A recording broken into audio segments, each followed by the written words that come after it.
मंडळी, अधिक महिन्यामध्ये काही जास्त करायला नाही जमलं तरीही ही एक गोष्ट नक्की आवर्जून करा.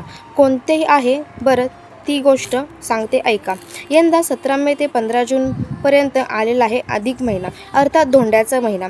आपल्याला या अधिक महिन्यामध्ये अनेक वेगवेगळ्या प्रकारचे व्रत, उपासना, त्याचबरोबर मंत्र पठण या गोष्टी देखील केल्या जातात.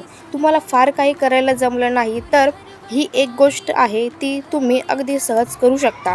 ती म्हणजे अधिक महिन्यामध्ये भगवद्गीतेचा 15व्या अध्यायाचे पठण करावे आणि जाणून घेणे.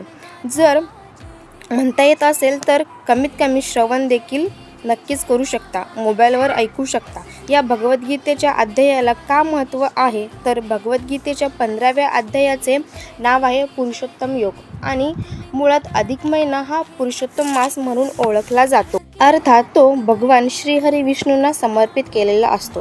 भगवद्गीतेचा 15वा अध्याय हा भगवद्गीतेचा अक्रम म्हणून मानला जातो. म्हणून अधिक महिन्यात रोज 15व्या अध्यायाचे वाचन किंवा श्रवण करावे आणि त्याचबरोबर या गोष्टींमुळे पितृदोष देखील कमी होतो आणि आपल्यावर अक्षय पुण्याची प्राप्ती देखील होते.